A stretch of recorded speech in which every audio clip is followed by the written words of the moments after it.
And we're back on another exciting episode of Starfleet Boy, where we have a casual and informal conversation about Star Trek. We're focused on Star Trek: The Next Generation and a lot of other things today because there's a huge drop that happened yesterday on at San Diego Comic-Con. Today's episode, though, that we're focusing on is Tapestry. Oh my God. I knew that would piss you off. Really? Tapestry. You say tapestry, I say tapestry. Okay, so tapestry, whichever way you want to say. I just recently watched a video too where the guy says he continually says the last Jedi instead of Jedi, and then he says Darth Vader, and I'm like, what the hell says that? Oh man, I kind of like Darth Vader. I'm gonna start using Darth Vader from now on. That's the new designation for Darth Vader. Welcome. We have our most regular guest, Sean, Trek on the Tube. In fact, you're a co-host, Sean, at this point. I'm a really. It's been pretty clear. So my number one. Oh yes. So where's the doctor now? What is he? Is he like chief He's officer? Or? He's officially he's a morale officer. He's always been. The doctor's always been like an admiral, so I don't know. He's like is he the mean? He's the mean admiral that comes in now and then. He's Admiral Nechayev, and then he just destroys an episode when he comes in, and then he leaves. Exactly, that's what he is. So welcome back, Sean. Thank you for joining us. And then we have our first timer today, Mike. Hello. Hello, I'm Mike. Hi. Do you want? I'm just some guy. You're allowed a Starfleet Boy designation. You can have a handle on the show if you like. I'm Starfleet Boy. He's Trek on the Tube. But you can also just go by Mike. That's fine. We interchange. Okay, I'll go by Mike for now, and then when I come up with a suitable Trek name, I will, Lieutenant Commander Mike or something like that. That's cool. Yeah. Or I mean, we don't have a Q. You could be the Q of Starfleet Boy. You could also just be known as Q. I mean, too much pressure. Yeah. Yeah. It is a lot of pressure to be a Q. It'll be R. It'll be R or S. I'll just be S. I'll be like the Q, the S sign, the S continuum. Yeah. And audience at home, we have a designated technical difficulty. His name is Moni. You've seen him before.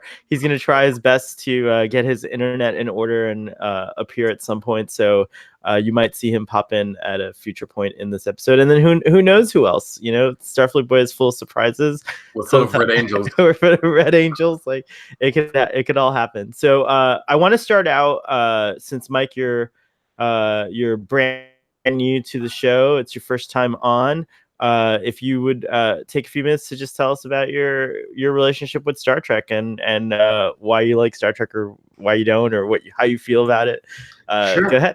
Yeah, sure. Not super complicated. I've just been watching Next Generation since it was, I think, first on the air. I think I joined about the sixth, seventh season. Really, and I've rewatched it through a few times since then. And I'm mostly Next Generation guy. Really, just I'm all about Picard and Data and Geordi and Worf and the whole Next Generation crew. And I've seen the other ones, Deep Space Nine, Voyager movies, and so on. But really, just Next Generation devotee. Cool. And I find, I like I'm into the whole Star Trek universe, and I'm also interested. I find when I rewatch it these days, I'm more interested in the sort of cast and crew and production issues, like how do they decide, like who was the writer on it, or what was the effect, or how do they do the makeup, or whatever, stuff like that. So like real deep dives. You're going into it. I would definitely highly recommend you subscribe to Trek on the Tube then, and another channel called Ketwalski, because there's a lot of that insider kind of stuff that goes on. I get a lot of my information from those guys. Trek on the Tube being here at the moment. No, there's too much pressure on me. Yeah, it's true. Yeah. Cool. That's awesome. Yeah, that's awesome. And Tapestry is I asked to be on the show for this one because it's one of my all-time favorite episodes. I think it's one of the great. I'm really happy that you're here because it'll be great to hear your thoughts about it. In fact, I usually offer the episode summary. We try to keep it as short as possible, but sometimes lasts like an hour. But you're welcome to give the summary for this episode if you like, if you feel up to it. You go ahead. You start with the summary. All right, Sean, are you gonna give this summary, or you want to skip out? Absolutely not. All right, I'll give the summary. All right, so there's a very quick way to do the summary, or there's like I suppose a normal way. But I tend to go for the quick ones if I can. I mean, I fail well, on this. You can do this summary in like a couple of lines. All right, here we go. Ready? Let's try the quick summary. All right. Captain Picard is injured in a freak accident with some kind of disruptor or weapon or something. I'm not sure what. I don't remember. I watched this episode last week. Damn it. I've already failed. Anyways, but he's injured and he's on the deathbed. And in fact, he flatlines out. And then we get a glimpse of the typical afterlife scenario with a blank void space and a figure approaching you from the brightness of the light, and voila, it turns out to be Q, who informs Captain Picard that he is in fact God. That's it. This is the afterlife. This is what happens when you die. And Picard is having none of it. Picard is not Picard basically says, "That's absurd. I refuse to believe you. Fuck off." But Q is insistent and obviously has him held hostage because Q can do that. There's no, you can request something from Q, but he really has to want to grant to you. So anyways, Q starts to probe Picard in their banter, which is delightful. And he catches a moment of regret. Picard kind of muses on a moment of regret, and Q immediately feeds into that and shows him a point in his youth when he was just graduating from the academy and his deployment as on his first assignment, which I'm assuming was the Reliant. He then sees himself getting stabbed by a Nausicaan and laughing and then falling and collapsing to the floor. And we go into the story. Picard tells a brief kind of overview and admits that is a regret in his life, that he wishes he wasn't quite as what's the word Riker uses, leather clad, hellbound or something like that. kind of a youth. He wishes he was more responsible. So Q says, okay, here's the deal. You can either go back to the deathbed and just die and live here in eternity with me, or I can send you back to this point in your timeline and you can change everything so that doesn't happen. And then I'll send you back to the future. And they have a couple of agreements, like nothing else should be affected. No one else should be affected. Just him, which I would have said, like, I want to make sure I'm captain of the Enterprise in the future as well. So I don't know. I guess Picard never fathomed that could be a problem. But anyways, we get this delightful little story of Picard as a youth, shot and done in an interesting way, where they didn't actually cast a young version of Picard, except for the few little scenes.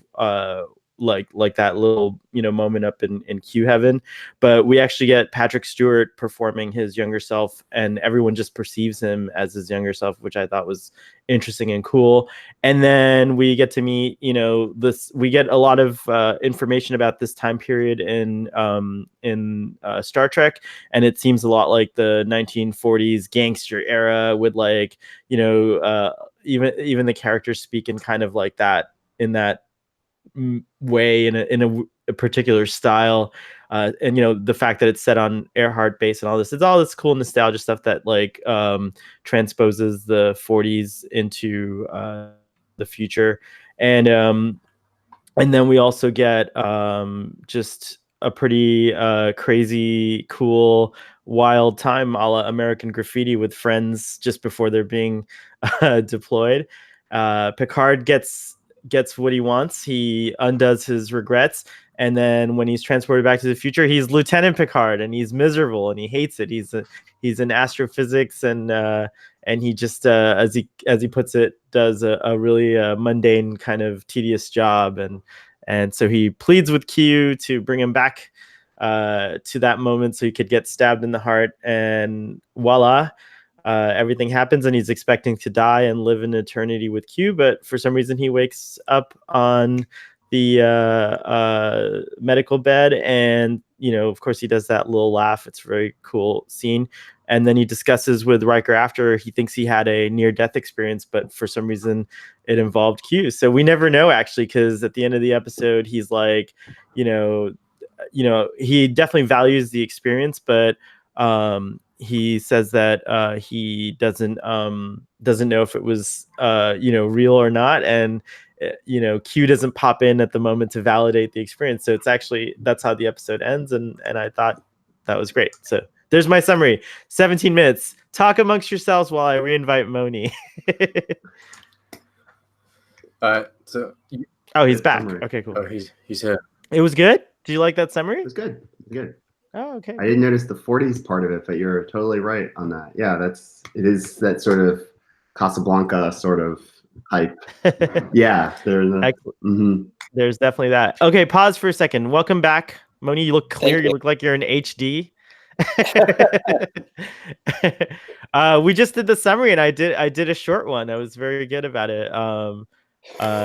But you've seen this episode millions of times, so I don't know about millions of times, but you've seen it plenty of times, so I'm sure you didn't miss anything. I just watched it an hour ago, so it should be good. Excellent. So yeah, I guess for Mike, who's new, we just now start talking about the things we like and we don't like about it. So go for it. Whoever wants to go first. I nominate Sean. He's quiet today. Yeah, I nominate you. I'm nominated. Yes, go. Do you want to talk about specifics, or do you just want me to start with your notes? By the way, I took no notes for this episode. I've been doing that lately. I've got no notes here. I don't know. You have no notes. Yeah, my first. It's all in my head. My first note here is dialogue from Picard saying, "You are not God," which I very much enjoy. He's just he's like, "No, Q, you're not God. It's not true. It's not happening." He doesn't believe him for 1 second. Blasphemy. I love how Q. I love how Q.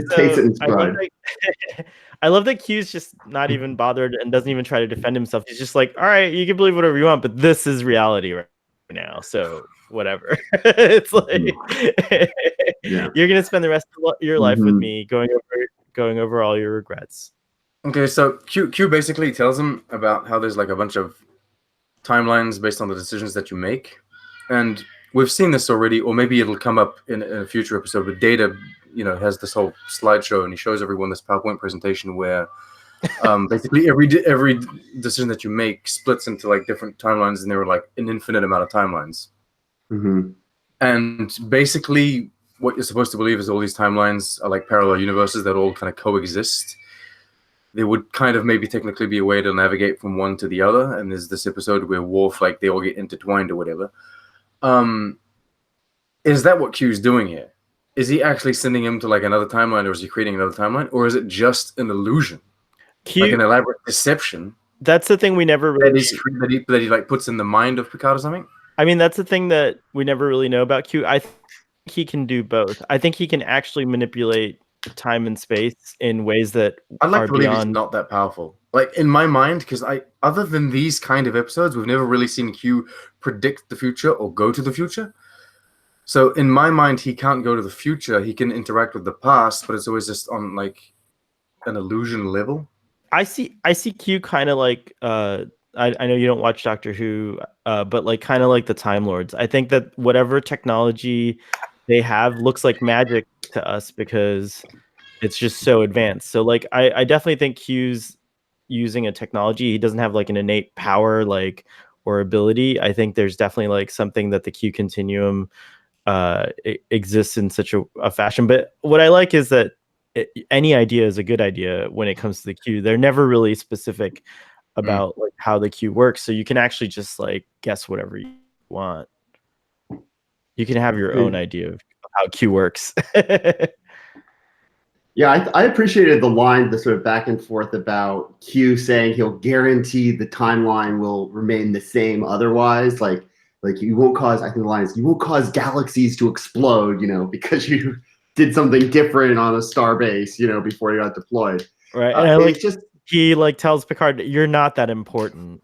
You're not that important, which was like wow, like answers his Picard's concern, but like at what cost to self-esteem? And this like breaks down like Picard actually is pretty important. You know, he goes run around, he's the captain of the starship, he does all this deployment. Look at the Klingon Empire. Look at could someone else, if he hadn't been captain of the Enterprise, done all that Klingon Empire stuff. It's had a major historical role there. So it like breaks down pretty quickly if you try to look too far into it. But it's the hand waving. It just says, "Oh, everything's going to be the same. I'm Q. I can do that. Now let's do our story." Right. I just viewed it as an elaborate thought experiment. Like he just constructed a simulation for Picard to Basically, it's choose like his own adventure. solution.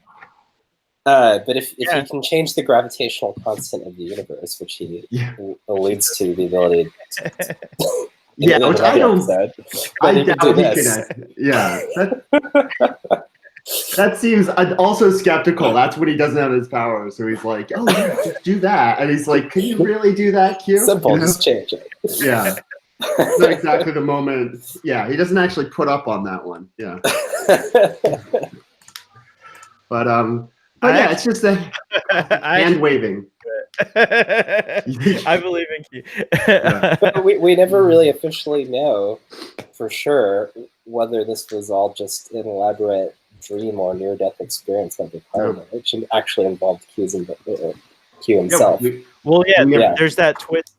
There's that other side of it where it could be an NDE, a near-death experience. I wonder if we could do a crossover with like Star Trek: The Next Generation and the OA, and have like some kind of tie-in. I mean, Jason Isaacs is in both of them, so who knows?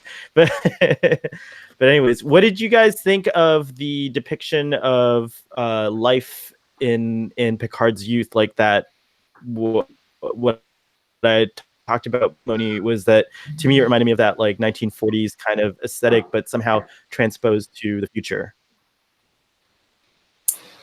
Yeah, that I was kind of thinking of that when I was watching that. It's very retro vision of like life on a starbase. Do you see it as? Of course, the humans on that starbase come from a very specific slice of Earth too. So it's not particularly a diverse group. Yeah, that's definitely true. But it's weird how like they all have this kind of like 1940s style of speaking. You know, they call Jean-Luc Johnny and Johnny. Yeah. Johnny. Hey, Johnny. Yeah, that's a good one. Hey, Johnny, want to go to the speakeasy and play some Damjat? Exactly. I'm not sure how I feel about it on a second watching. But what were your thoughts? I remember watching it for the first time and actually thinking of it as intriguing because, you know, it kind of then says in the Star Trek universe, like Kirk, it kind of fits in a weird way because like Kirk and his crew are like, you know, turn of the century, you know, into the 20s and like, you know, their time kind of like and then, you know, goes, you know, kind of dies out in the 30s, you know, era type style. But that's definitely not how I think Star Trek the Motion Picture and all the original series films are. Everyone just kind of speaks a standard, you know, like in a standard way. There's no real like style to the way they speak. So I thought it was interesting, and it made me wonder like what happened in like just the galaxy in the, you know, in the society. Like, was it like not the roaring 20s, but like, was it like the 40s? Like, was it a post-war? Was there a post-war type thing, you know, going on? So I would have liked to have had more, but it did give you a nice slice. I don't know that I actually like cared one way or another, or thought it was wrong, or I thought it was great. I did like that they were wearing the red uniforms from the film era. That was a cool thing, and you know, yeah, they were slightly different. They didn't have the higher collars, but everything else seemed pretty appropriate. Yeah, I liked it. I actually liked it. Starbase Earhart, I didn't remember catching what planet it's on, but it's definitely not Earth. It's somewhere else, and you get a glimpse from Picard's quarters of like the background, and there's like this cool building that looks like they stole it from Logan's Run, and stuff like that. So I liked it. It was retro enough for me. It made sense. Starbase Earhart, another 40s reference, or that Amelia era, 30s or 40s, that era. Yeah. Right. Again, going into that whole thing. Yeah. What was the name of the character? The girl in the, let's see, it was I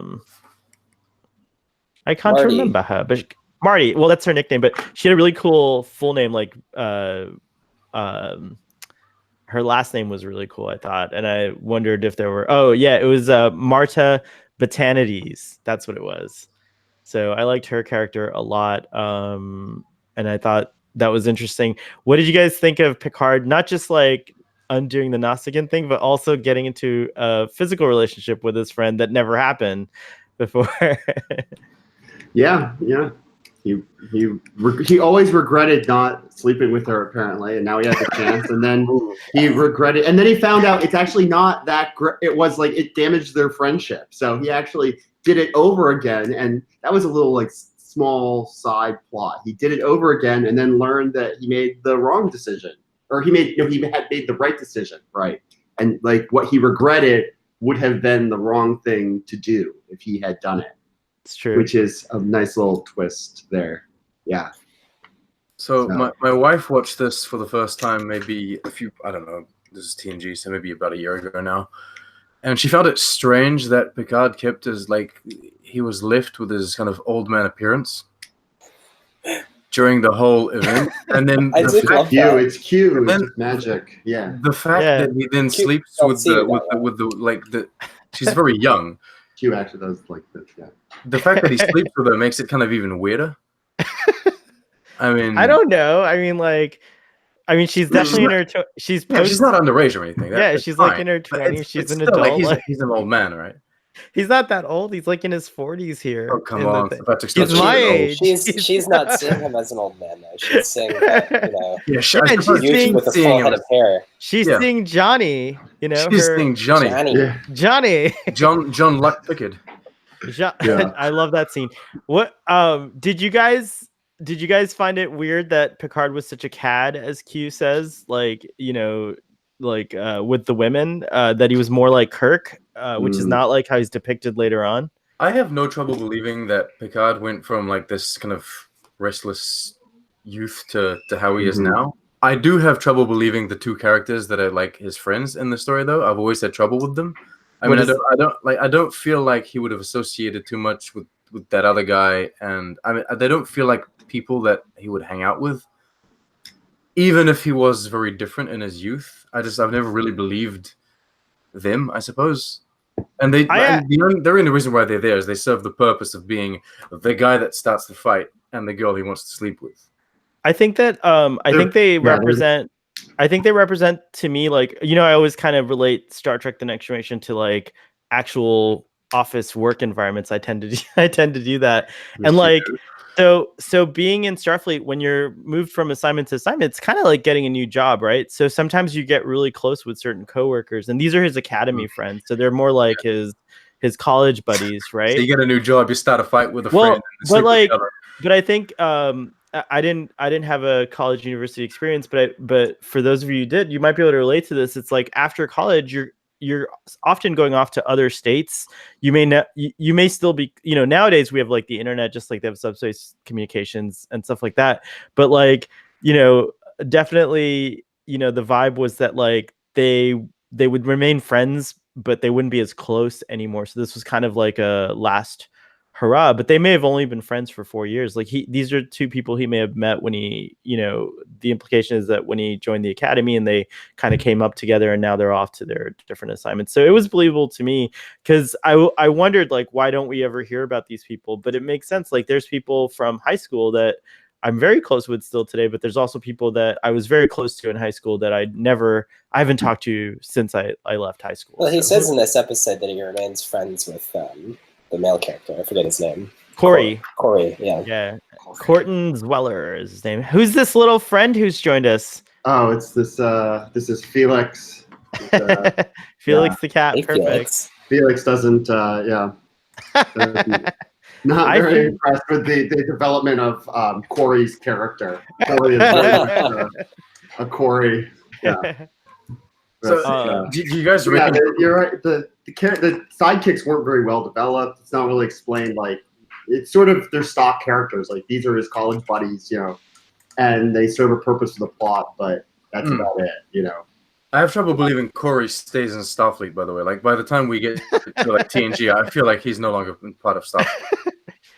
He's a pirate. He's a space pirate somewhere. Yeah. Space pirate somewhere. He's working with the Orion Syndicate or something. Maybe these people will show up with a new Picard. The girl will show up and say, "Oh, it's a shame we never slept together." And he'll have to be like, "Actually, there was this timeline I dropped into for a couple days." So this is an awkward conversation to explain. And it didn't work out. I know how it was. It wasn't that good. I had to change the timeline. The actress, both the actor and actress who plays sidekicks are still working today and have pretty extensive TV careers. What else is she in? She did her name's JC Brandy, and she was in it says she's known for Halloween, The Curse of Michael Myers, Star Trek: The Next Generation, of course, God's Helper, which might be a Kirk Cameron type, produced movie. I don't know, and then Femme Fatales.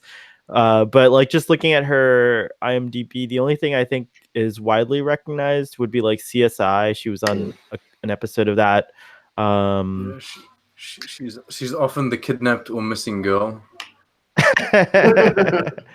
We need a missing girl. Let's call up this actress. And then Ned Vaughn, who plays I actually remember him in The Hunt for Red October. He's in The Hunt for Red October. And he was also in Apollo 13. Young naval officer, officer type, yeah. Right. So very God. typecast. Yeah. It looks like he was also on Boston Legal, which means he may have gotten a chance to work with William Shatner, which is kind of cool. But I mean, he's the generic '90s white guy cop / officer, generic that you're just gonna cast and throw in one of those roles, isn't he? Very generic, yeah. Corey. Generic. Yeah. He's just there to do a purpose to start the plot and for Picard and be a little more hot-headed than Picard wants to be. Maybe they'll make a comeback in Star Trek Picard because I don't think so. Who knows? If Corey's a space pirate, it's very possible that Picard will run into him because it seems like he's now a space pirate too. No, I'm just kidding. This episode was a sequel, actually. Often gets overlooked. It's actually the sequel to the second season episode, Samaritan Snare, with Wesley and Picard in the shuttlecraft. Right. Very good point, actually. Yeah. So from that dialogue where Picard is explaining Wesley why he needs the replacement heart, and that was some people like it because it was a dialogue scene. It was a good Picard Wesley. They're trapped in the shuttlecraft for for the entire B plot. And, this is the episode where they kidnap those morons kidnap Geordi. Yeah, that's the A plot. Oh, that happened. That happened as well. That's right. Yeah, the morons. The poor Packlets. They tricked everyone. Name. It's they're the morons that captured Geordi. That's the summary of that episode. It's so true. It's right. Yeah. I'm gonna redo that episode with the morons that captured Geordi and Picard's story about how he got his heart. Yeah, that's a great moment with Pulaski in that episode at the end where he's very upset about it. He's like, "What are you doing here?" And Pulaski's like, "Yeah, because I'm the best." She was cocky about it. Yeah, but just some spinning up some dialogue with Picard and Wesley, and then this whole episode got spun out of that. So. Which is really cool, and it also I know that there's a lot of continuity. They didn't really do serialized stuff, but there's a lot of these towards the end, in these last seasons, I feel like there's a lot of these to not to beat the metaphor home, but these loose ends that are being tied up in the tapestry of Star Trek: The Next Generation. Yeah, hello. Hey, that's the name of the episode. Yeah. Moriarty got in a sequel episode as well from Elementary Dear Data. He also, that was season 6, I think. Also, yeah, absolutely. Yeah. Which we did we do that one already? I'm not living in a linear fashion here. The sequel was not as it was good, but it was not as classic as the first one, the Elementary My Dear Data. Yeah, I would agree. No, actually, we did do that episode. It was me and the doctor. Now I remember. It hasn't been published yet. Yeah. It will be soon. And also later on, we also get a follow up on Hugh, which is the season finale to this episode. So he comes back. We're also getting another follow up on Hugh, apparently. I know. So let's have our Picard trailer segment. Every episode we just have a Picard segment, so a Picard the TV series that's coming soon segment. So yeah, everyone here saw the trailer. Is everyone like so hype? What are your thoughts, your observations, your speculations? And I think Mike is on pause. Oh, good. Okay. No, I can leave the frame real quick. So yeah, gotcha. So what? So yeah, I just want to. I'll go ahead and start and say that I view it as perfection. I kind of like, as I was watching the trailer, was ascending into some kind of state of like the most supreme joy I could ever imagine. I was like, oh, I've certainly had happier moments, like the birth of my godson and like meeting some of my best friends. But this felt like this felt just like kind of like up there with that. It was very emotional for me. I have a lot invested in the character of Picard. I use him as a personal model of like just ideal behavior as a human, and seeing Patrick Stewart back in that role is just like I can't even, there's not really words to express it, just like a lot of emotions basically. So yeah, there you go. And then I have a lot of thoughts on the details, but go on. What did you guys think? Now that I hyped it so much. I didn't know what to expect, and like I don't know, I didn't know what to expect, but I know that I wasn't expecting that. Because I wasn't expecting 7 of 9. I wasn't expecting Brent Spiner at all, and I started having doubts recently about, because all the TNG cast said, "Oh, we haven't been contacted. We're not coming back, or whatever." And so I knew that was a lie, by the way. Well, originally I believed them. I believed them. It felt like it was true, but then I thought maybe they're just going to bring them in for like in next seasons, because they already announced that they're doing at least 3 seasons of this. So I thought maybe they'll come back in future seasons. But now that they're all coming back, and like bringing in 7 is so important to me, because it's like it's not just a sequel to TNG. It's really we're taking into account all of the universe and all of these different shows that we have, and we're just using characters that I don't know. It's awesome. It's true. I'm hyped. I'm also not surprised that it's announced for 2020 rather than 2019, because I spoke to Alex Kurtzman and I said I wouldn't be finished with my TNG rewatch and discussions until later in the year, so early 2020. And so he was like, you know what, we gotta wait until Starfleet Boy finishes the TNG discussion. So that's very true, because when I talked to him and I said my wife hasn't yet seen Nemesis, we're moving towards that, he said, oh, there's another guy that told me for his podcast. So just wanted to let everyone know in the audience that if you contact Star Trek and ask these like absurd requests, sometimes they listen.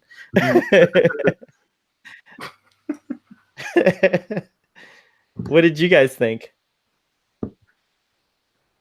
I thought it was great. I was relieved after saying it, honestly, because I didn't want my image of Picard to be shattered by by the scuttling of a retrospective episode series created just for the fans.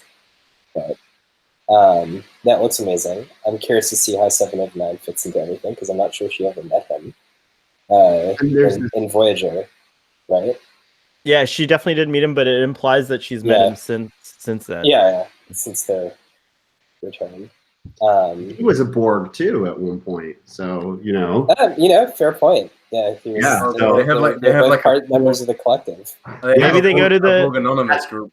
Yeah, maybe they have a support group and they've gotten to know each other. It's Or- also possible, in First Contact, it suggested that Picard still has some kind of a link to the Borg because he can still hear the collective at times, when they're in proximity or whatever, right? Mhm. And it's very possible that when Seven arrived on Earth, that it triggered some kind of connection, Mhm.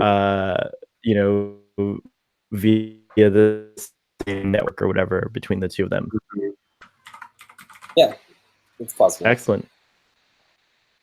Yeah, there's a couple. Apparently, one of the I didn't catch the actor, but apparently the actor who played Hugh in iBorg was also in the trailer. So there's actually two Borg.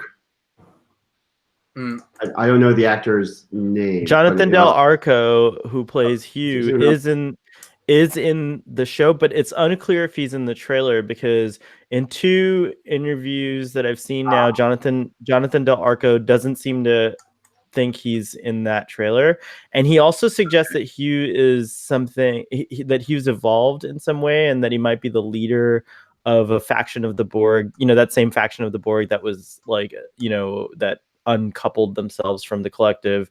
So it's going to be interesting to see. So I don't think we saw Hugh in it. He's the Borg lying on the table. That's what a lot of people think. That's the theory. That's the theory, or that's what it's suggested. It's suggested that it's confusing because I think on the panel they made it seem like Hugh is in the trailer, but then Jonathan Del Arco doesn't seem to think Hugh's in the trailer. So I don't know. It would seem that if he's not in the trailer, he's the only actor that was on the panel that wasn't in the trailer, because everyone else was in it. Right, and that's so it confirms that he's in the show. That's for sure. Right, he was on the panel. show. But then, so the theory is he's the Borg lying down. But then maybe he's being a bit devious and thinking this is not I'm not technically in the trailer because this isn't really the Hugh that I'm going to be or something like that. Yeah, I mean the vibe of that scene to me is that Borg is dead and that the Romulans or whoever are experimenting, whoever it is, are pulling him apart and doing an autopsy to experiment on him. And I don't know, they could do this, but I don't know if they would bring Jonathan Del Arco back just to be a dead body on the on a slab, on a futuristic slab. He gets to be in the panel and all of it lie there. Yeah.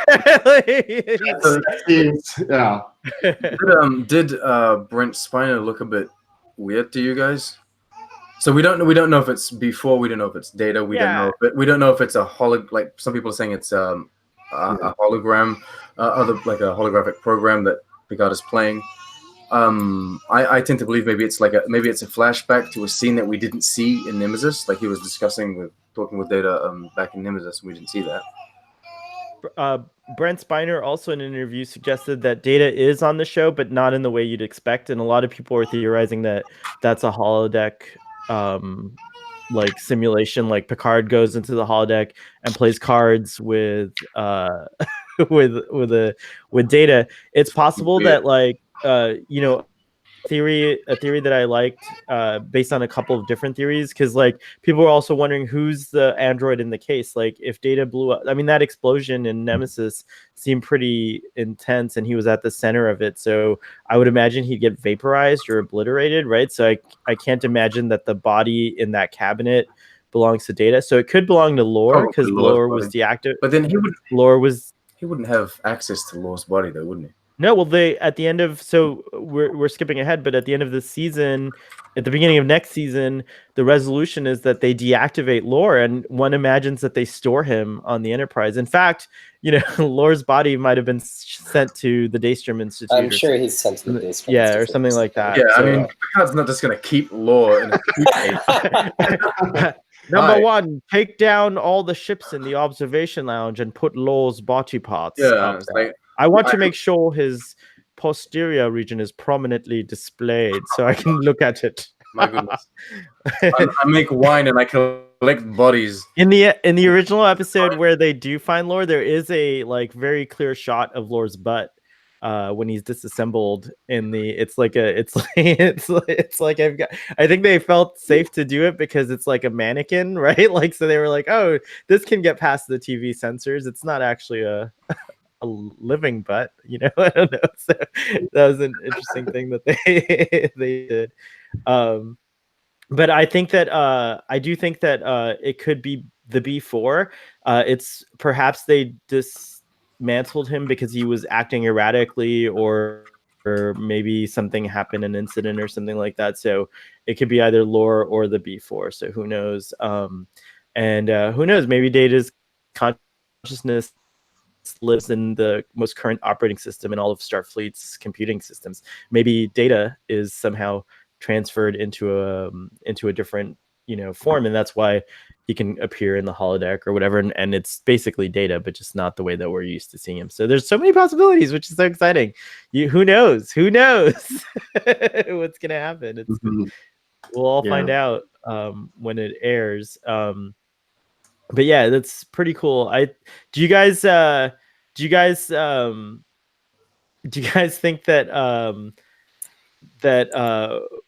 there's more surprises this season, or do you think that we're gonna get like, well, actually Patrick Stewart kind of said that we might see other characters come back that you might not have remembered coming back. Yeah, that's true. I'm excited about that. I had a really dark theory that everyone died except Picard, and I'm glad that I feel like we're gonna get a live up. We're gonna get Geordi somewhere in there, like as the captain of something. I'm surprised Geordi wouldn't be associated with Hugh, since wasn't it Geordi that basically like gave Hugh the, you know, kind of like kind of helped Hugh find his individuality in that episode, right? Yeah. So I'm surprised. Will we be getting a Chakotay appearance? I'm sure you could have anyone could come on. No, because Chakotay was very associated with Seven, right? That's right.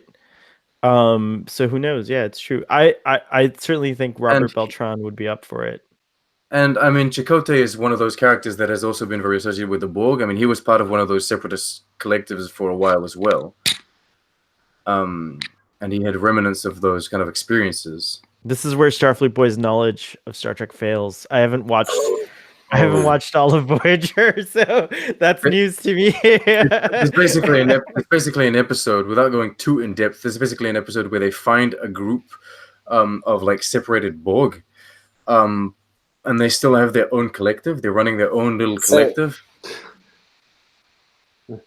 Oh yeah, doesn't she have her? Sorry, no, finish what you're saying. I'll try to. No, well, they basically integrate. They try to like indoctrinate Chakotay into that collective, and like ultimately he's part of it for a while because it serves the purpose of the episode or whatever. But then I mean he has like those kind of memories and those experiences, and considering he's the guy that saves Seven in the beginning, I mean we all put it on Janeway that Janeway helped Seven grow and mature, and yes, it's very true. But Chakotay was always very supportive, and he was always there for her since the very beginning. So I don't know. I feel like he would be a logical character to bring back. Yeah, 7 of 9 has a relationship with the emergency hologram, isn't she? Is it a relationship? Whose name is Robert Picardo, by the way. I missed something in Voyager. I missed Voyager, so this is I think they've developed a sort of I don't know if it's full blown romance, but at least a platonic connection. So Mike went in 480. You know, we have a connection. Mike, in a few years, we'll be doing Voyager on Starfleet Boy. You can join those discussions and rewatch with me. I have actually not seen very much Voyager, so it would actually be a watch for me. There are many situations on that show where the Doctor, like the EMH and 7 of 9 find themselves like kind of just together because the rest of the crew are incapacitated or whatever. And so they kind of solve problems together because they're the two like kind of technological beings of the ship. Mm. And so there's some episodes where funny things happen between them. I don't know if they're necessarily like a relationship. They do have like a close friendship or whatever. Mm-hmm. Fascinating. I feel like the EMH is a good character to bring back as well. I mean, we've already seen him in the TNG movies, and it's just a character that you can integrate in basically any show going forward. He's a hologram. To bring it back, what did you guys think of Domjot? Domjot. So one thing I noticed on the rewatch is the phrasing, play Domjot human. The Nausicaans address them as human, which I think really ties to the themes of the episode about, like, you know, your life is making choices. So he says, like, you're human, play Domjot, like human, decide how you want to live your life and live with those choices through the rest of your life. So that was something about the play Domjot human that I really appreciated.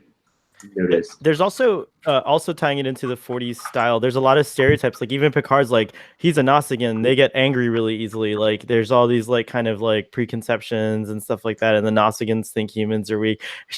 This is your favorite thing to talk about. This is the "Is it racist?" segment of Starfleet Voice. So, is it racist? The thing is, I find that racism is a very casual thing in Star Trek. There's a lot of stereotypes going around, and it's just so casual, and no one's ever offended by it. It's like, he's a Nausicaan, he's always mad. Like, he's violent. He's a Ferengi, he loves trauma, you know? And it's so casual and meaningless the way they throw it out there. Do you think that it suggests? Do you think that suggests that like people aren't like deeply racist? Like if you're being casual about it and kind of making it a humorous thing, maybe that's like a step in the right direction. Like it's not the ideal of like no one's saying stereotypical things or racist things, but at least it's not like I hate Ferengi because of this stereotype. It's more like absolutely. I find it fine because I mean I think that like stereotypes exist for a reason in a sense. From the beginning, it's just that, you know, if you're not saying it in a mean way, if you're saying it in like just a humorous way or just like as a generality, then there's no need to be offended or anything. But it's interesting that Star Trek is like a franchise based on diversity and inclusion and kind of like the acceptance. I hate the word tolerance, but it's all about like all of this representation, what have you. And then it's always racist. I mean, racist against Nausicaan, like Nausicaans, I think that's okay to be alien people. I mean, you know, they're aliens. It's just, you know, Oh the my most gosh. racist species of all is the most sophisticated, which is to say the Vulcans. Mm-hmm. Oh, absolutely. They're like xenophobic. God damn. They think they're the master race. Oh my goodness. I don't think the Vulcans think that, but they are very high and mighty. There's the whole thing where Riker says you can beam the Ferengi on board, but don't put them next to my quarters. That's actually very bad. Like that's really, that's like a really bad thing. He's like, keep them away from my quarters. But you know, there are some interesting things that like are kind of retconned in. Like in Enterprise, they explain that some of the snootiness behind the Vulcans is that like, isn't it true that they can't stand the smell of humans? Like humans actually repulse them. There's an involuntary repulsion because we smell really bad to them or something. What's that? I thought that was the Klingons that thought we smelled really bad. No, I think it was human. I thought like T'Pol was just like appalled by the. To be honest, I think it's the gap in my knowledge. Every species would probably think the other species smells bad because we don't have all this, like we don't have the same sweat glands.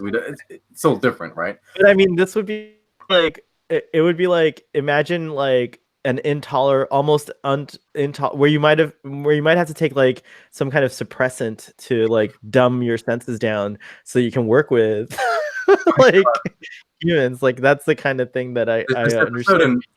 Which is a great way to explain some of the uniform. We talked about this before, but like, you know, there's ships that are all Vulcan, and it seems like the Enterprise and like a lot of Federation ships are very uniform. I mean, there's other aliens, but not a lot. Like as far as the population is concerned, I don't think it's representative of the diversity of the Federation. But there are like real concerns. Like not everyone breathes the same air. Not everyone is used to the same gravity. For practicality reasons, it makes sense. I mean, when I was younger watching TNG, it frustrated me. I was like, why are there no Vulcans or Andorians on this crew? It's just annoying. But then it makes sense. You have like a crew of humans, a crew of like a Vulcan ship, and maybe because they function as well. There's a cultural thing as well. Star Trek Discovery seems to be making more of an effort to address that. Yeah, But then it does your point is well taken. Though, like it's logistically very difficult to have different Hmm. species. You probably have to just breathe in different concentrations of air, and like Well, like, yeah, I probably mean, get just exposed imagine. to pathogens from other species that would just wipe them out. And- But Linus sneezing on someone could have been like one of the he could have literally killed the guy. yeah, exactly. They take it so like, oh, it's fine, whatever. No, you could have killed him. I mean, anyway, Discovery Also, makes sense because at face value, Discovery it's basically established as one of the most sophisticated science vessels of the fleet, and they have all of these different laboratories where they have all of these different scientific experiments going on. So you would simply need to hire the best scientists of whatever field, or doing whatever research. So then it makes sense to have a very diverse crew because it's basically this experiment requires this guy, and it so happens that this guy's a Bolian, it so happens that this guy's a human, this guy's a whatever. So it makes sense. Whereas exploration vessels, maybe like if you're sending like a long-term mission out, you may be like, okay, we're just gonna put Andorians on this crew, or we're just gonna put whatever because the Vulcans, because they turn the heat up so high anyway. Next Generation had a pretty diverse crew. They had Worf was a Klingon, of course, and there was the Vulcan doctor, Sella, who shows up in I think 4 something like episodes. So I think maybe Next Generation trying to move past the original series and be something different. And the original series was so associated with Spock and the ears that I think they maybe didn't want a Vulcan because like, oh, Star Trek means there's a pointy-eared guy on the crew, and so they wanted to move away from that and have like new different aliens, which, you know, Next Generation really quite an accomplishment to make a Star Trek series and make a second Star Trek series with all new cast and crew, and it's not just a retread of new. Yeah. And in this specific episode, in the bar scenes, we actually do get quite a few interesting aliens. There's like the ones that don't have mouths, but like they had like an elephant trunk looking proboscis thing going on, or you know, and of course the Nazagans. They kind of remind me of the Predator, you know, without the mask on, but with only 3 fangs instead of 4 fangs or whatever. And they're very much like that. Like they're very aggressive or whatever. I thought it was interesting that like when the bar fight broke out and Picard actually gets stabbed, when they show that scene, there's like Starfleet personnel standing in the background, just standing, like not joining in the fight, not trying to help the other Starfleet officers. And certainly when Picard gets stabbed, like no one's running towards him to try to help him. So I thought that was a weird choice in okay, so that's a TNG thing, because if you look at the beginning of the episode, the opening shot is Picard beamed to sickbay with this huge blow to the chest, and Beverly Crusher just casually strolls over like, oh my goodness, we need to say there's a certain nonchalance to TNG all the time. There's an emergency, it's fine. It'll you know. You paged me, yes. Oh, I see. Okay. There is a professionalism that everyone seems to conduct themselves to. That's true. Yeah, I have a question. Sure. Okay, was Picard disappointed with being junior grade because he remembered that he was a captain? Yeah. Or like, because if he had if Q had wiped his memory of being a captain, would he have been satisfied with his position and with his life choices? I actually had a similar. No, it was not wiped. What Sean's asking is, would he have had the same disappointment in himself had he not remembered any of that? Like, would he have been satisfied where he is? Because I wonder about that, because astrophysics is a great department to be in, first of all. Like, I feel like he would have liked it. I mean, I feel like I do think that the thing that he's ambitious in his core, he would have always been dissatisfied. Well, and then the other thing that's weird is that like that he would be a junior grade lieutenant for so long. Like that I found a little unbelievable, no matter what, you know, like I feel like if you're going in the science route, your scientific achievements is what would gain you prominence. And I feel like Picard would have been driven to like figure out at least or something. Yeah, he could have achieved a high non-command position. Like but that being said, officer or something like that.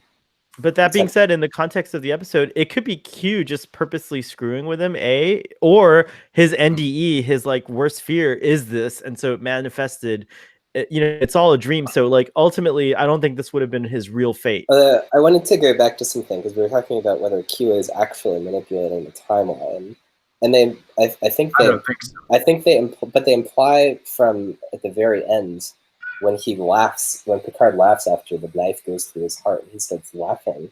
That he's laughing because he has actually, managed to fix the timeline. Like this is how it's supposed to happen. It's relief, right? Yeah, it's relief. Yeah. Yeah. We know from the very beginning of the episode that he laughed to begin with before his encounter with Q. Well, which came so first, there's the some chicken sort or of the egg? circularity here. Maybe Q actually was interfering with the timeline. I don't know. Yeah. I'd like to believe that it was all an illusion and that Q doesn't have, like, maybe he does have the power, but in this context, I feel like he wouldn't have messed with the timelines too much. I feel like he's just basically Well, which do you guys showing him an interactive PowerPoint show. Which do you guys believe, that Q actually was in this episode, or that it was a near-death experience and that everything was imagined inside Picard's head? I don't know. Oh, that's a stretch, though, isn't it? They deliberately leave it open. Right. So what? But what do you? But I know they leave it open. But what do you? I feel like what do you choose to believe? I feel like Q was there. I feel like Q was there. Maybe he like paused time at the moment of Picard's death or something. He was there, but everything he showed Picard was just kind of illusion. It wasn't an actual manipulation of the timeline. But you think it was a Q episode, not a near-death experience that Q happened to be in his. No, in I think his it was a Q episode. Got it. Okay. What about you guys? I think it was a Q episode. I don't think it was all just a dream. I'm not a fan of episodes where it's all an NDE. dreams, so. I think Q was taking the opportunity to show his affection for Picard. Picard, show his affection for Picard because it's yeah. I think that too. I think that Q was like, "Oh no, this is not your time to die. Look, you're lovely just the way you are." Because isn't that the thesis of the episode? Was Q in love with Picard? Or was he just very? I mean, I think he's in love with him in the same way that like you're in love with your pet. We have, I don't know. Famous shot. I thought you were gonna say like a bromance or something. I'm not sure. Yeah. It's Picard's pet. I mean, Q's like all powerful. I mean, like Well, Picard's like his favorite beagle or something, or his favorite like. When he's deprived of his powers, look where he chooses to go. Yeah, that's the thing. Yeah. I feel like is he straight up in love with Picard, or is he just, this is his bromance, this is his best friend? Like he's. I don't think I don't think it computes in the same way that you guys are thinking of from like I think you guys are talking about it from a very like human perspective. But whatever Q is, like I don't know that love is something that he expresses in the same way humans do. Like he can like. I think he just is fascinated. Like I think Picard truly intrigues him in the way that like he generally doesn't know what to expect. So he's very fond of Picard, but I don't know. Maybe he loves. Constantly I think he loves. Come and see him. I mean, I would definitely say he loves Picard by the end of the show, but I don't know that he's in. I don't think there's like a romantic interest there. Okay. Although that picture, I always felt that we're on the line. I always felt really on the line. I think the better analogy is like, oh, here's a very fascinating colony of meerkats, and I like this meerkat in particular because he's interesting. Fascinated, with Picard specific. Q is the Jane Goodall of the universe, and Humanity on Trial in the pilot, the whole series. A way of looking at the whole series of Next Generation is Humanity on Trial. Right. It's the bookend of the whole series, as a matter of fact. So yeah, you're absolutely right. Yeah, another classic episode. So yeah, the Q episodes are some of the best ones in the series, and then this one, yeah, this is, I think, a Q episode. I don't think it was all just a dream.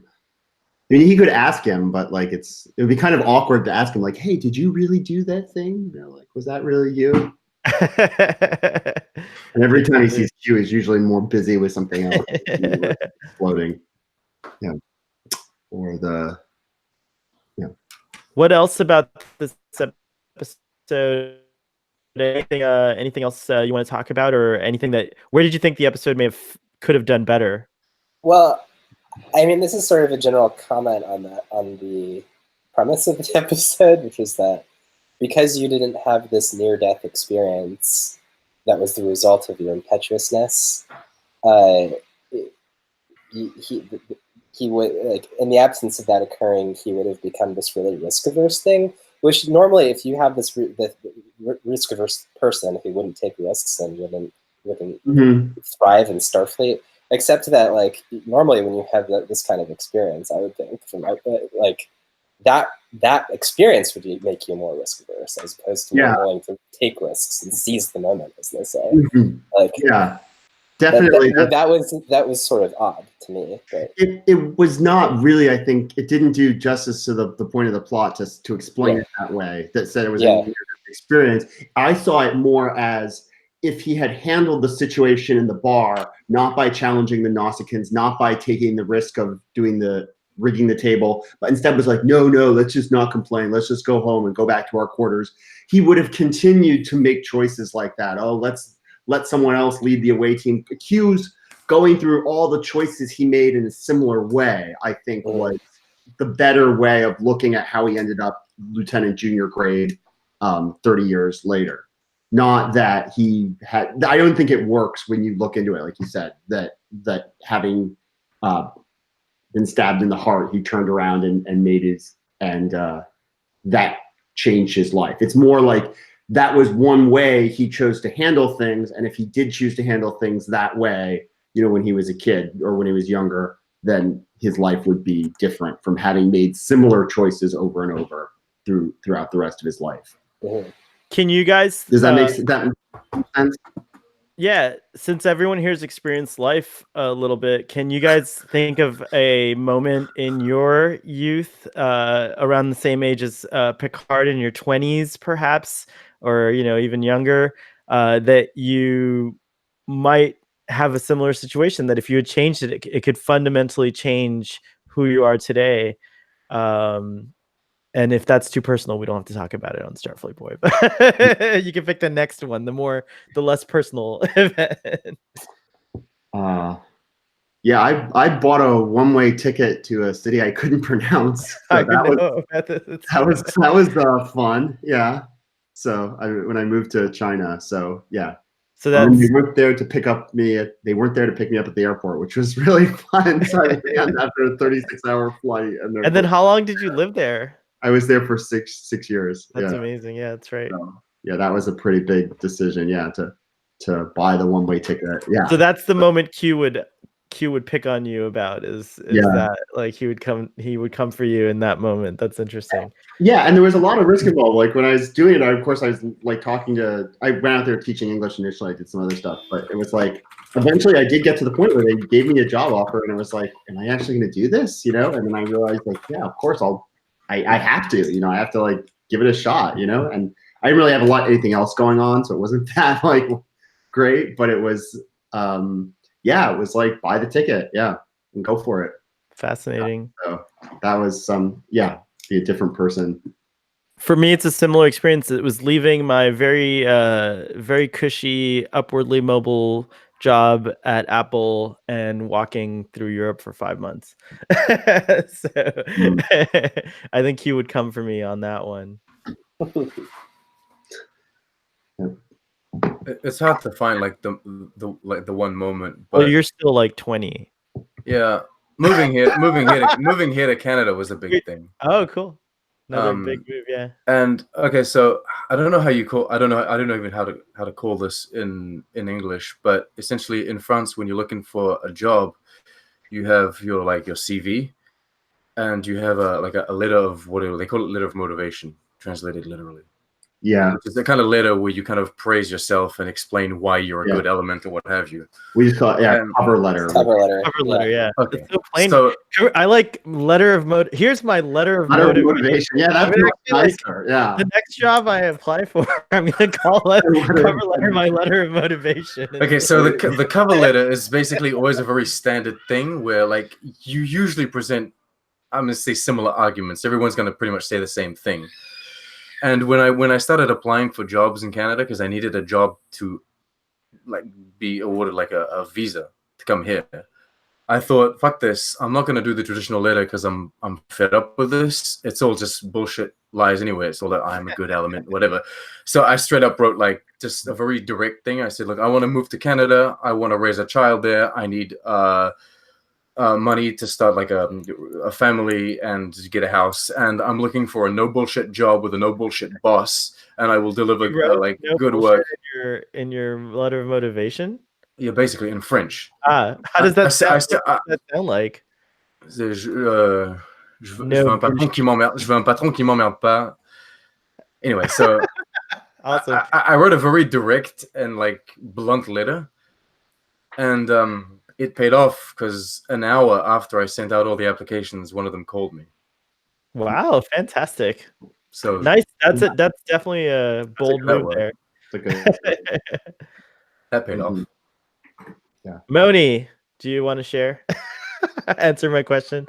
I'm being cute right now. In terms of crazy things that I'm finding the moment to go back in time to all your lives and see if you'll change it. No, yeah, go.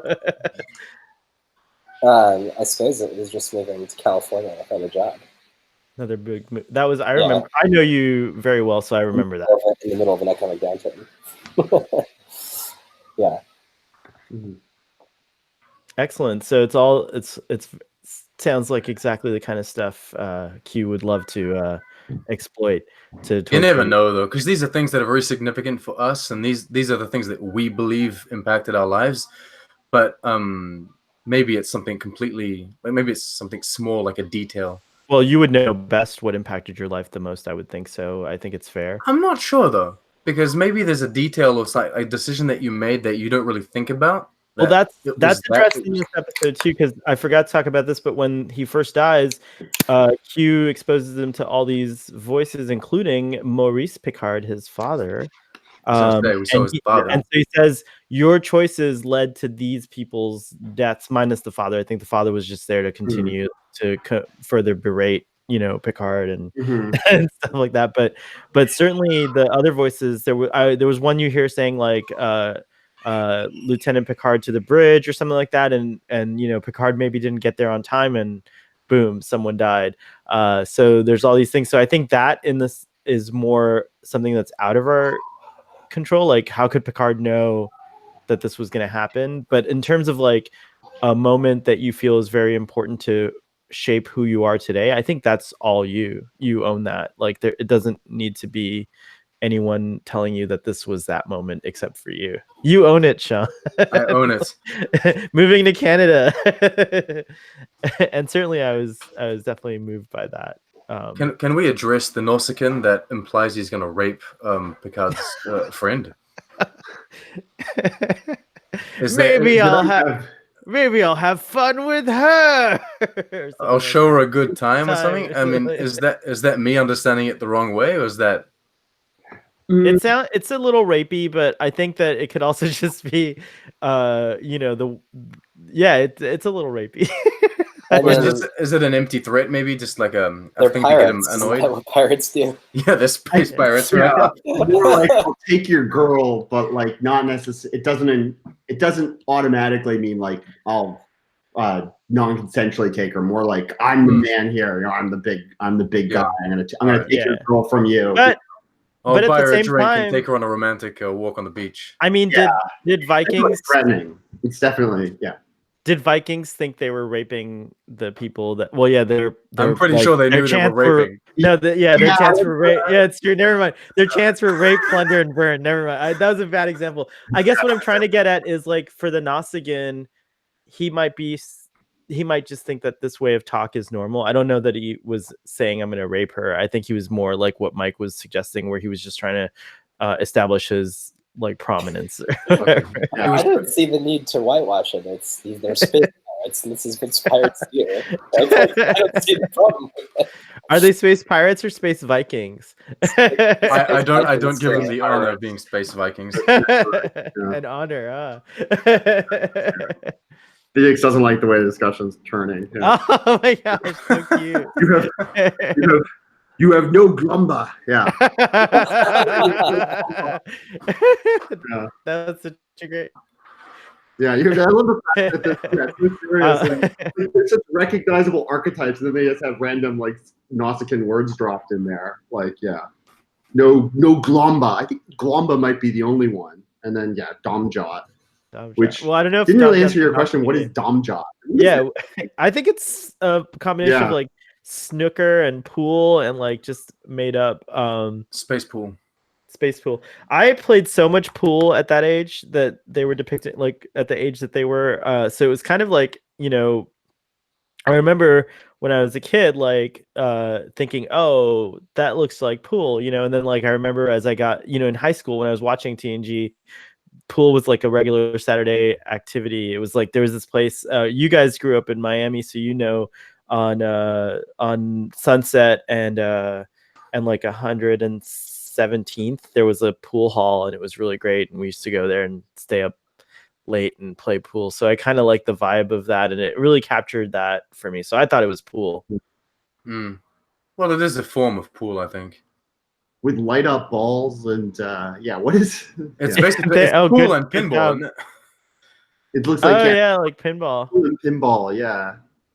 This is, I wonder if anyone's ever actually created a fake Domjot game or based on what they know.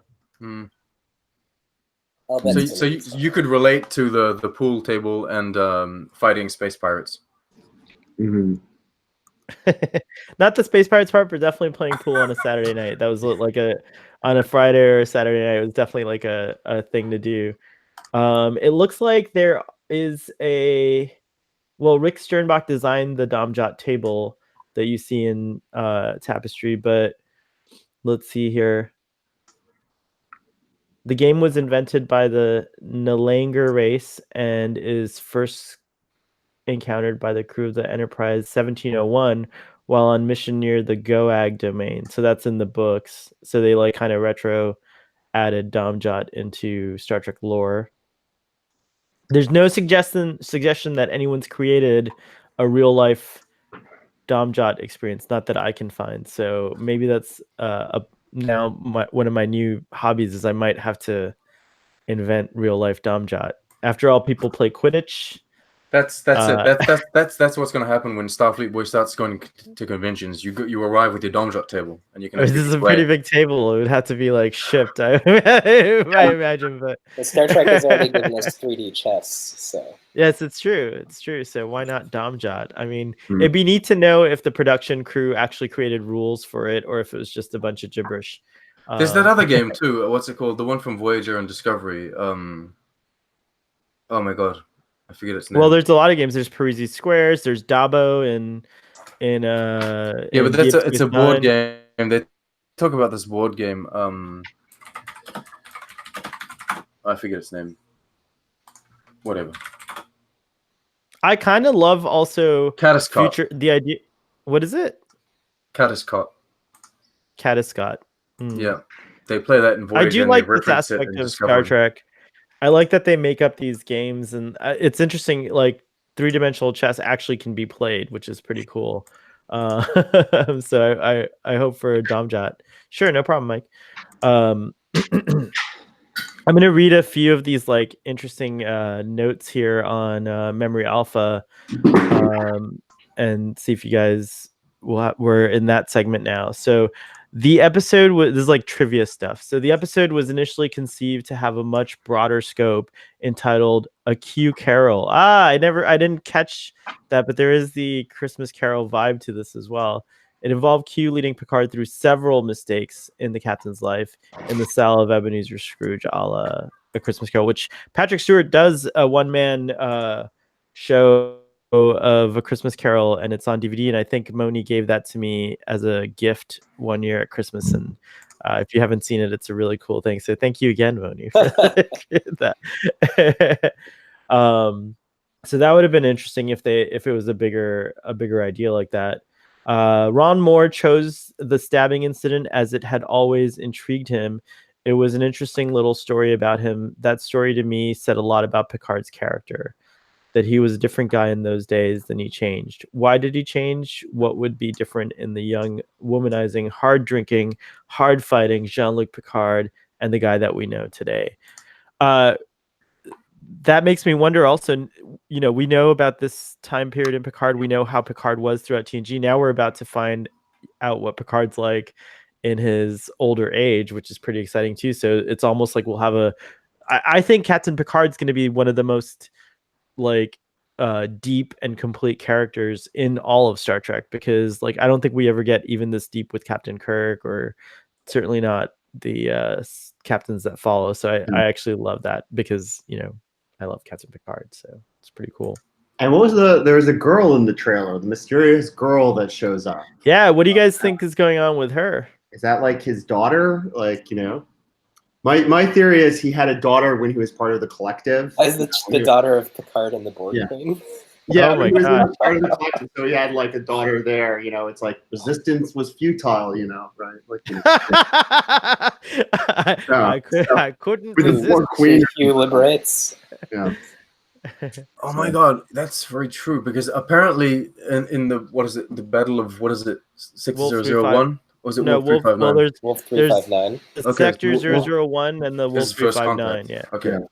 Right. So Wolf 359. No, First Contact is the Battle of Earth, the Battle of Yeah. Earth, basically. Okay. So apparently we didn't see it in the episode because they hadn't come up with the Borg Queen yet, but apparently she was there. She was at that battle. And so at Wolf 359. She describes having seen it before. Yeah.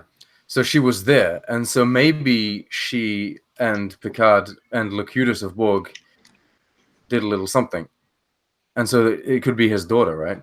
I mean, with the Borg, it Or can be daughter. as easy as like they extracted genetic material and just cloned. Yeah. Like there may not have been anything, you know, quite so romantic involved in it, but Well, there's nothing romantic about the Borg, is there? well, the Borg Queen was very sensual. Oh God, yes, she was. She's very confusing. She's sensual. I like that about her. But that's Alice Creed. She's a very beautiful, in my opinion, woman. It's a very confusing thing because they make her really sexy. That's the point. She's supposed to be very sexy with those like sexy vibes, but then she's supposed to be really creepy as well. I'm not surprised you would find her with all her leather gear and all the pincers and everything attractive, since you also seem to mention spiky. Oh God, come on! I'm not one to like leather, by the way. But oh, you're missing out then. The Borg Queen's not leather; she's some kind of synthetic rubber. I think. Like, apparently, that costume was very horrible to wear. latexy. I saw the behind the scenes, and she was talking about how that it was a very horrible thing to wear. It was very close to her skin, and she couldn't breathe in it. And it looked constrictive. Yeah, the makeup. Some of these people really suffer for the art on the Star Trek makeup. Insane. Yeah. None of the staff could remember the source of the basic near-death white light premise. It was only after the episode aired that the producers received a letter from James Mooring, who had initially pitched the idea. The staff were quick to rectify the situation. Oh, so it's I don't know if you guys know this, but TNG used to be open. Like people could pitch ideas to the writers. They don't do that anymore, but that was an interesting time. So they had exactly this reason, right? Because then you read something and then you're inspired by it. Yeah. So very cool. Portraying the afterlife created some technical problems. John Delancey, with Delancey in a white robe on a white background, director of photography Jonathan West and producer Howard were concerned that Q would appear merely as a floating head. Both actors were aware of the difficulties in the shot, and Delancey felt that it made his performance in the scene somewhat more subdued than normal. I didn't think so. I thought he was great the whole time. He was very cute, very John Delancey. The morning after scene between Marta and Picard was cut significantly. In the script, Marta gives a speech about the first day at the academy. Cut reference included Scobie Hall, where an Admiral Salona gave a welcome speech to the cadets. Oh, that's interesting. Nothing that one in three cadets wouldn't make it through the 4-year course. The script included the cut lines can be viewed here. Oh, there's a link, guys, if you're curious. But that's interesting that they like cut a bunch out. It's on the Blu-ray. There's some information about that. Moore revealed that at one point the Enterprise captain in Picard's future was to have been Edward Jellicoe. Oh, but there's in the episode when they flash forward to the future, they say that the captain of the ship is Captain Halloway. Speaking of collapsed timelines, that's an interesting thing. Like, what would the Enterprise, what would TNG been like with Captain Halloway as the captain? And there was a fan art thing. What are you doing, Sean? I'm typing. I can hear Right it. on. It's distracting my brain. No, I'm just I'm kidding. chopping vegetables like Gary. But anyways, they depicted him as Pierce Brosnan playing the captain, which I thought was pretty cool. Captain Halloway. Yeah. It doesn't make sense when you dig into it that everything could be exactly the same if Picard wasn't there as Picard. It only makes sense if Q could do that too. Like if Q made it happen, which is the suggestion. It's just the premise for the episode. Yeah. There are suggestions that like Beverly's not on the Enterprise because Q comes out in that scene as playing the Doctor, so who knows if she's actually there. But yeah, and then we only see Riker and Crusher. No, we don't see Geordi. I think we see Data and Worf, and that is a lot. The captain handpicks his senior officers too, so yeah. There's no reason to think the senior leadership would be the same. Well, I mean, the Enterprise is the flagship of the Federation. I would think that Riker might have already been in the contender's seat anyways to whoever the captain would have been. So he might have been a great pick. As for Troy coming on board, who knows? Data certainly would have gotten the commission regardless. Like if he wanted the Enterprise, I'm sure they would have given it to him because he was pretty exceptional in his career so far. And I don't know, maybe Worf as well, having the first Klingon is quite prestigious as a member of your crew. So who knows, those kinds of decisions might have been fated in a way based on other factors. Yeah, I am having a charger issue here. My computer to 3%. So yeah. Before you go, on a scale of 1 to 10, how do you rate this episode? And feel free to give any final thoughts. Oh, well, this is a 10. I mean, I think this is great classic Star Trek episodes. It's a great science fiction short story, like this alien being lets you go back and redo this moment of your life. And it's this great character of Picard, and we get to see this whole side of him. And then we get to see his life if he had made different choices, if he wasn't Picard. And so I think it's just really all-time classic. Yeah. Wunderbar. Yeah. Cool. Excellent. We appreciate you. I hope you come on a future episode. It was nice to have you. Yeah, it was great. Yeah, nice to meet you all. Take care. Yeah. Bye. See ya. Hailing frequencies closed. All right. So that was cool. All right. I guess we should rate the episode, the rest of us, and give any final thoughts. I'll go first. I usually go first, but there was an impending he was on battery, life support was dying, so had to let Mike go first. But I also give this episode a 10. It's very sentimental to me. I really enjoyed this episode. Being older now and having kind of I felt differently about this episode. I didn't understand all the kind of emotional cues when I was a young man. I was definitely not as brash as Picard, but I certainly had my wild streak and perhaps made poor judgments, especially Moni could testify to a few of those. So being 40 now, and I feel a lot more responsible than I was, I wonder the same things about some of my decisions had I made them differently. But ultimately, like Picard, I cherish who I am today, so I wouldn't change a thing. So a 10 it is for me. And now any of you guys can go next. I give it a 7, but mostly because I think there were problems in the execution of the episode and the writing as opposed to the premise. But those were for the reasons that I stated earlier. But it is a classic for sure. Excellent. I agree. I agree 100%. I give the episode a 7 as well. I like it. I like its premise, but I think there's there's execution issues. I wouldn't have done it this specific way, and I think that maybe it's a bit too cliche. Maybe I get what it's trying to do. It's just maybe a little too predictable. And a big part of this episode was basically the interpersonal relationships that Picard had in his youth, and like how that affected him, and the decisions that he made in regards to those characters. And I feel like those characters weren't fleshed out enough, or they weren't like worked on enough. So yeah, there you go. Fascinating. It is. So I'm trying to do the average in my head, but I think it's somewhere around in, what do you guys think? Like a 8.5, 2 10s and 2 7s? I can do an exact. Oh, good. It's an 8.5. Ooh. Which is high. Excellent. I reckon. That's a Too really high. high not too high at all.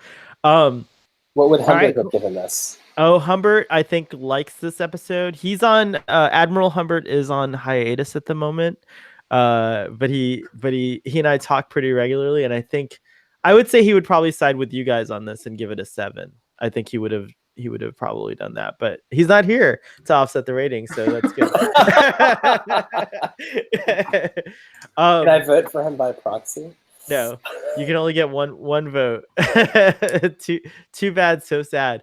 To close out, guys, I just want to talk a little bit more about the news from San Diego Comic-Con. Like, I'm about 10 years shy of like having seen Star Trek, from its inception, in 1963 or whatever. A little more than 10 years shy, like maybe 15 years shy, but still, I grew up with Star Trek, and certainly, it's a long passion of mine, and I've never seen Star Trek at this level of like just like prominence and like excitement and everything. I mean, like the announcement at San Diego Comic-Con, we are getting the return of Star Trek Discovery in season 3, 6 episodes of short treks that include Captain Pike, as the Discovery era Captain Pike.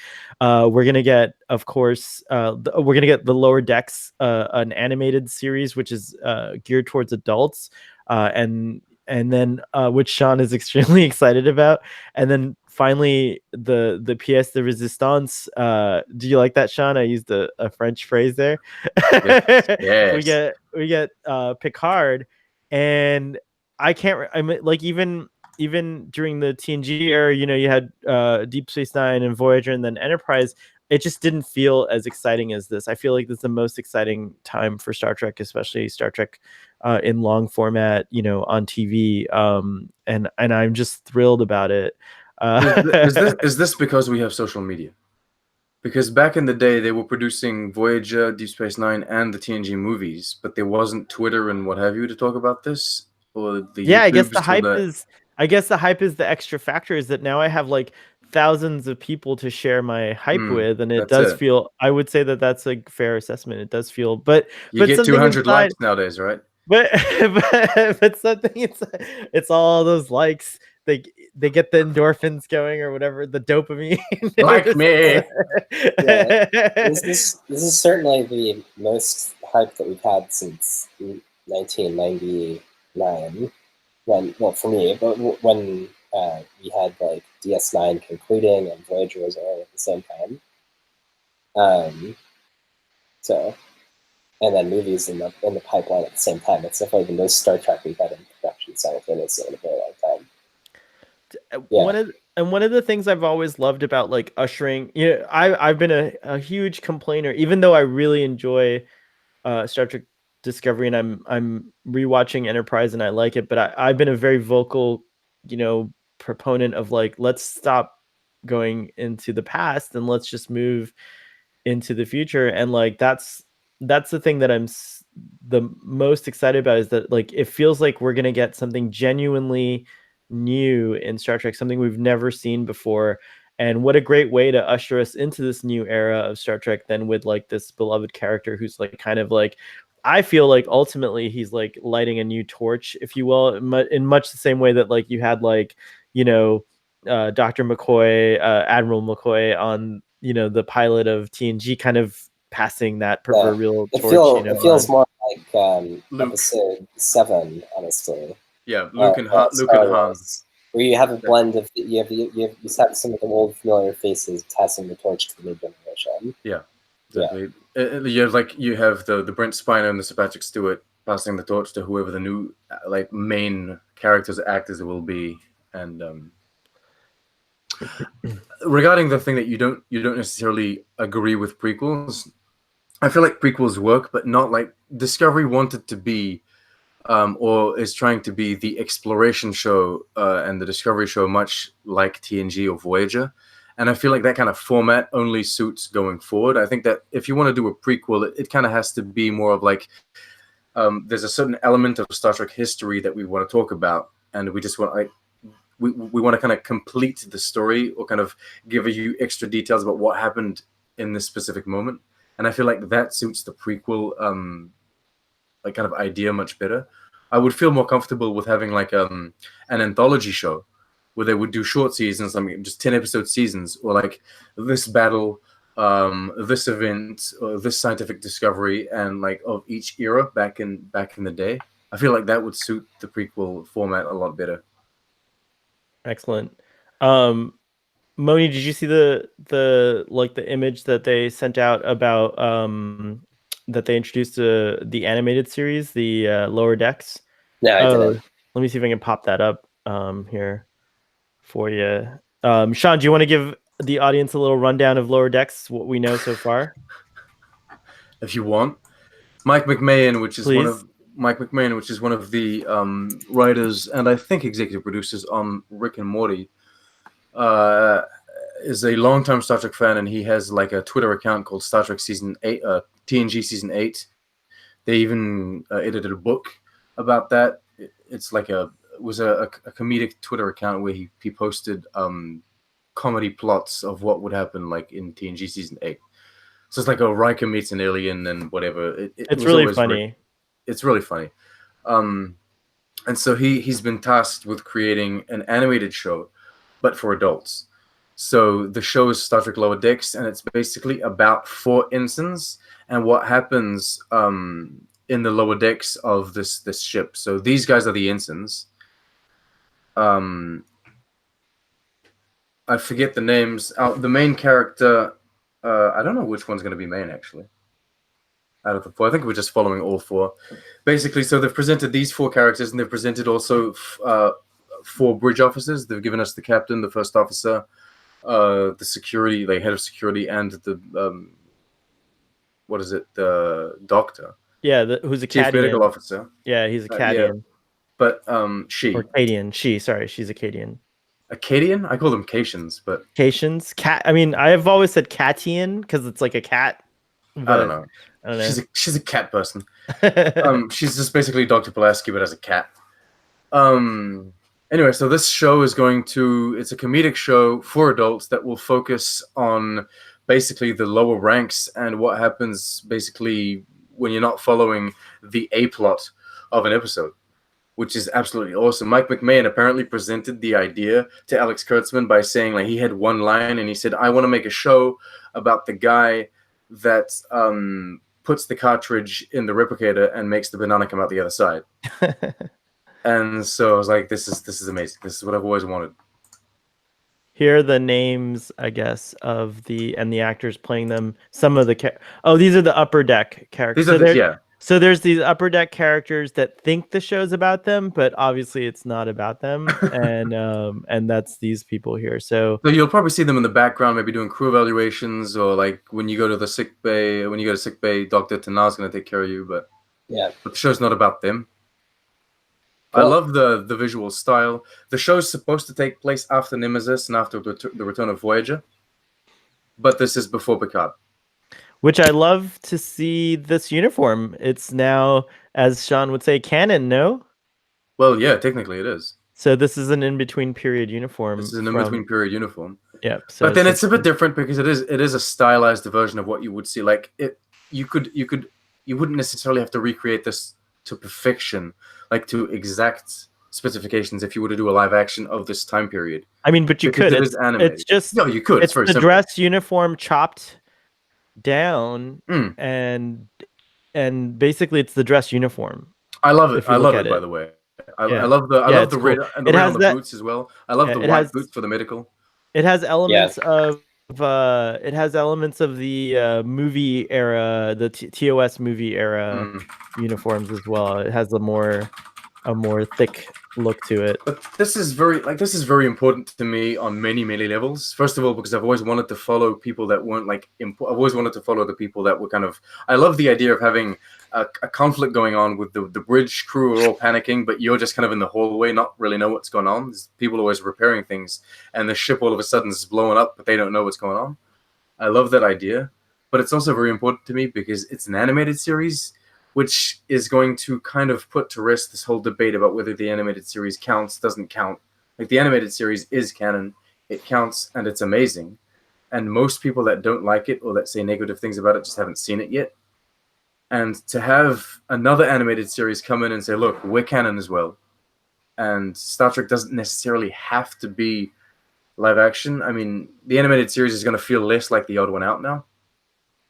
Yeah, I love it. And there's a version planned that's going to be on Nickelodeon that's geared towards a much younger audience, which makes me very happy because I feel like I'm not sure about that one. Well, we're not sure it's greenlit, or what? You're not sure what? I'm not sure about if it's going to be good. I understand the need and I understand the desire behind it, and I think it's a good idea. It's a good idea to interest young, like really young kids. But I'm not sure about the people that are making it. I think it's the thing that's been missing. I like that Star Trek has grown up on TV, and that like you can have swear words and show Klingon boobs and like, you know, all these things. I do I do like that, but it makes me sad that like it prohibits access to a younger audience. And I think that like if you talk to any of the people who say that they were inspired by Star Trek to go into the sciences, especially, they like were exposed to Star Trek as kids. And I think it's wonderful to have an entry point again for younger people. And then as they grow up, they have like TNG to explore, and then other series. So I love it because then I can expose my godson to Star Trek possibly, which is really cool. Absolutely. At an earlier age than I had intended to. Discovery is not an easy in. Because his father won't put Star Trek on. It's like Uncle Moni and Uncle Sohail are going to have to be the Star Trek torchbearers for this kid because his father's all Star Wars. So... I'm not so sure about that. I'll say Grandpa likes Star Trek.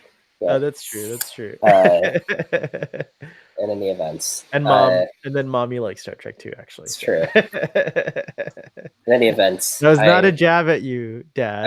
I need to sign off. Very good.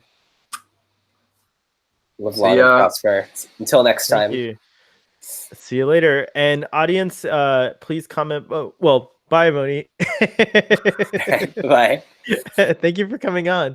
And then audience, please comment below as to your thoughts about all the news from San Diego Comic-Con, as well as this episode, which I know we definitely overshadowed with all the news, but the hype is real.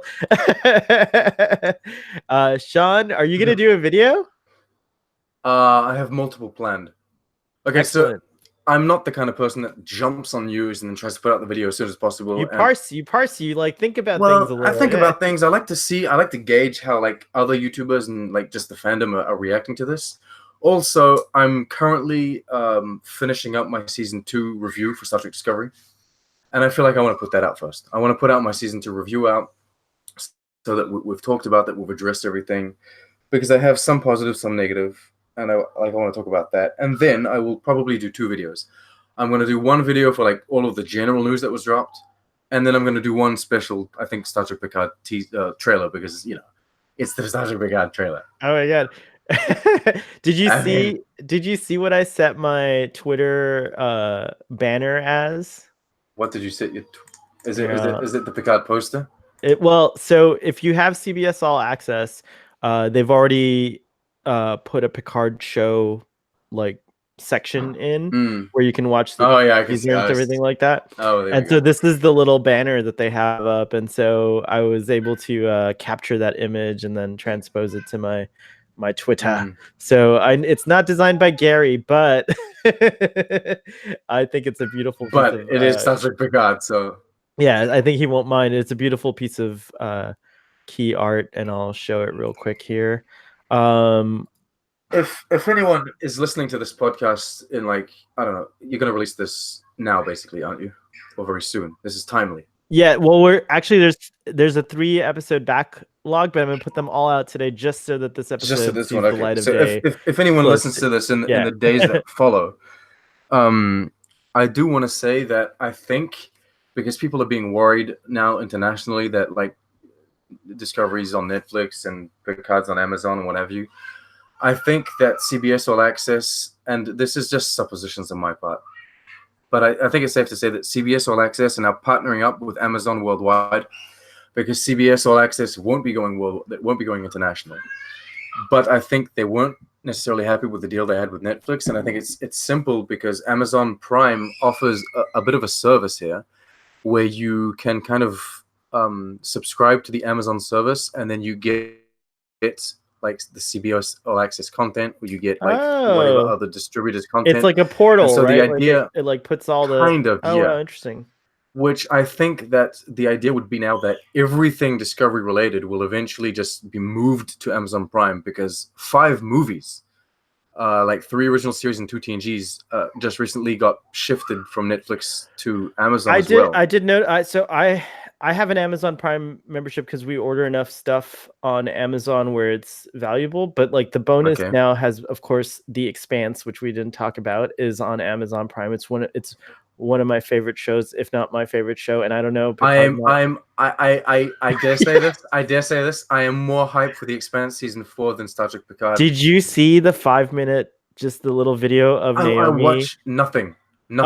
I watched the trailer because I kind of had to. I had this need, but I don't want to know anything. I don't know if this is going to be in the show, but they did a 5-minute prequel of just. Can I just tell you, please? Can I just tell you what happens in it? Okay, fine. Naomi sets foot on ground, and the Rossi lands. I know. I saw going to some sort of well. Okay. I'm so hyped about The Expanse. I'm so hyped. I know I'm a terrible Star Trek fan to say that I'm more hyped about The Expanse than Picard, but in all fairness, it's because I don't know what to expect about Picard for the moment. It's because I don't have anything like The Expanse has been amazing for 3 seasons and has been more and more amazing, and now it's building towards something even more huge. Yeah, that's why there's so much excitement. Right. Picard is like it's coming, but maybe season 2 will be very different. Maybe I'll just be overjoyed. Anyway, I think you're going to be hooked on Picard from the first season. I think you're going to have a very difficult time. I feel like they're making all the right decisions. I mean, if I were to make a Picard show, I feel like this is kind of like what I would make, right? I would bring back these actors. I would do it in this way. The trailer it feels like they're doing it right. The trailer subverted my expectations in really good ways. Like nothing I thought was gonna happen really happened. You know what I mean? Like, yeah, because the subverting your expectations theme nowadays is basically, oh, we kill off the characters that you like. Right. Boom. How'd you feel about that, motherfucker? But it's not an interesting way to. It's not a nice way to treat your fans, and B, it's not an interesting way to write a story. Yeah. Subverting expectations is kind of exactly going out of your way to deliver characters like Hugh. Right. And building upon stories and 7 of 9. I mean, it's all very 7 of 9. Like that means so much to me. I know. It's so important to me to see the EMA. Like they need Deep Space Nine characters. Yes, of course. They need to go to Deep Space Nine. They have to point. save it's stuff important. for the show. Like they can't just put everything in the trailer. Like, who knows? They need to go to Deep Space Nine and be like, oh look, it's Kira. They need to do something. Yeah, I agree, 100%. And I think we're gonna get all those little delights, but they won't be what we expect, which is kind of also delightful. It's like really good. All right, so I think we should end this episode of Starfleet Boy. It's becoming one of our. There's no one. I'm gonna leave, and you're gonna hold down the show. You're gonna keep on talking for like 20 minutes. That's true. I'll probably do a Starfleet Boy supplemental after I release these 3 episodes, but I'm in no rush. I don't have the production like abilities of some of my fellow YouTubers. But I announced this now. I went overtime today talking about this for like I've been in my office for hours now. I won't be attending Starfleet Boy next week. All right. Oh, okay. But that's what you So said about this episode, and you came on anyway. So I don't I know. came on anyway. I don't I came really on anyway. believe No, you. but next week I won't because I've already planned a day out with a few friends. So That's we're gonna be very nice. doing. There you go. It's a family slash like it's a.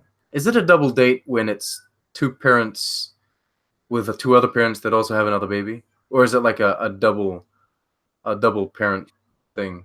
It might be a play date slash.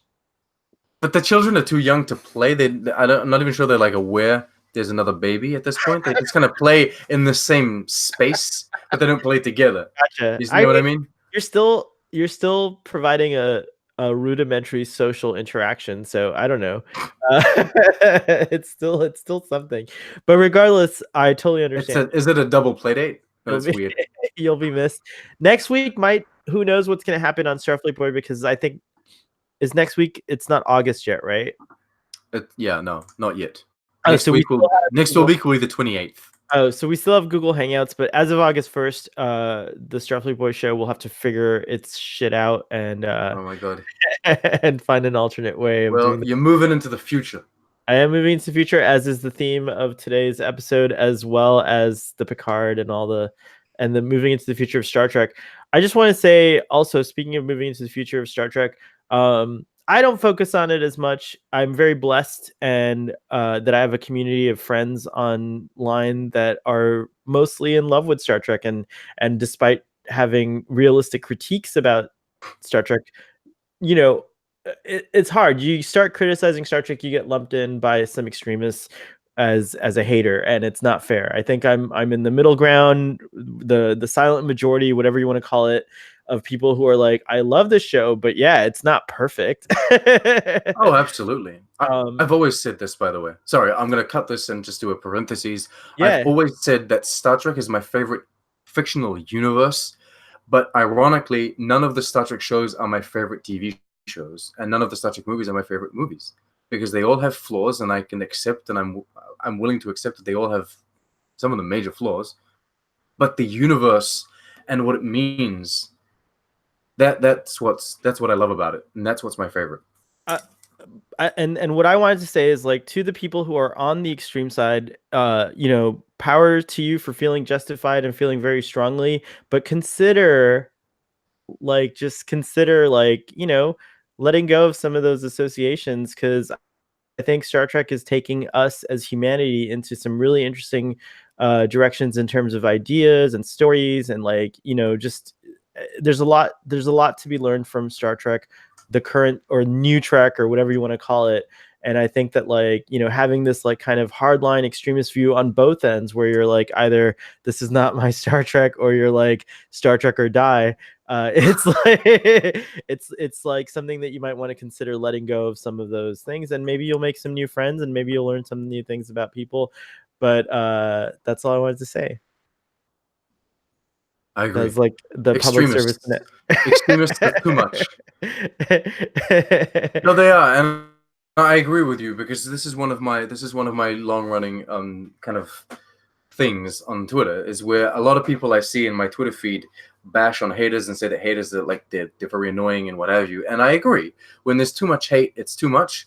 But it's gotten to the point where I think that a lot of the fans, like a lot of hardcore fans, are very extreme as well. And I mean, just calm down, guys. Right? It's everyone. We all have our valid complaints, and we all have our ridiculous complaints, and we all have our things that we love unconditionally, even though sometimes they're bullshit. But it's fine, just.